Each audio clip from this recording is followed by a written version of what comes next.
Dajjal will have a mountain of bread, and there are those who will follow him, knowing that he is Dajjal, but they follow him for his bread. A mountain of bread symbolizes wealth, doesn't it? So he's going to accumulate such an enormous amount of wealth that large numbers of people are going to follow him just for his wealth. And in the process of following him for his wealth, they worship him instead of Allah, and they go into the hellfire. I wonder how is he going to accumulate all that wealth? The Prophet said, sallallahu ta'ala alayhi wa sallam, that the age of Dajjal would be the age of kathratul riba, meaning that in the age of Dajjal there will be the prevalence of riba. What is riba? And how does riba deliver bread? One form of riba is borrowing and lending money on interest. The reason why Allah has prohibited borrowing and lending money on interest is given in the Quran. وَأَحَلَّ اللَّهُ الْبَيْعَ وَحَرَّمَ الرِّبَى. Allah has made business halal and He's made riba haram. And so a riba transaction is not a business transaction. Why not? A business transaction is one in which you can make a profit or you can suffer a loss. When you lend money on interest, you are immunized from loss. There is no way you can have loss.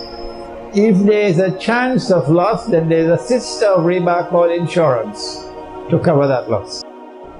So Allah says this is haram because this does not qualify as a business transaction. If you can only make profits and never suffer loss, then you're going to grow richer and richer and richer and richer. And the rest of the people are going to grow poorer and poorer and poorer and poorer. As a consequence, the Prophet said, alayhi salatu wasalam, whether the rate of interest, the riba, is big or small, it will still lead to poverty and destitution.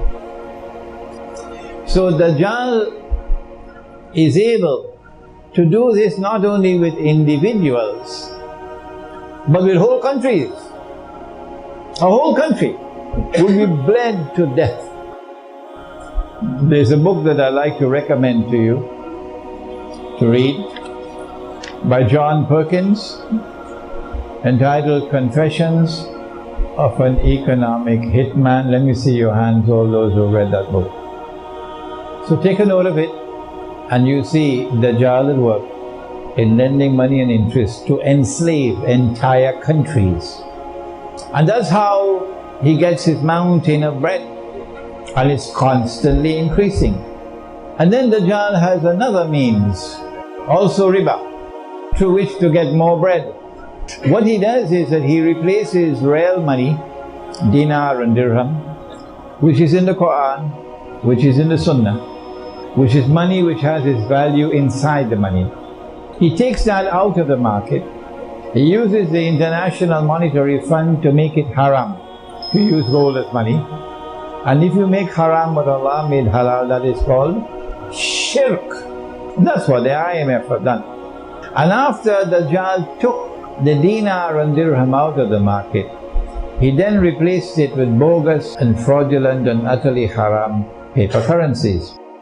Those who follow Dajjal, all that they have to do is to get a printing press and get paper and get ink, and they can print as much money as they want, and they can use that money to buy anything in the world they want to buy, free of charge. It's free. You just have to print the paper. So that's a lot of bread, eh? And they're printing the paper like mad now. The banks are in problems, so they give this bank 7 billion and they give that bank 10 billion.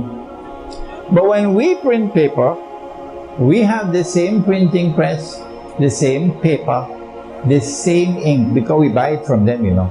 But when we print our paper, and sometimes we don't have to print it ourselves, we pay them to print it for us.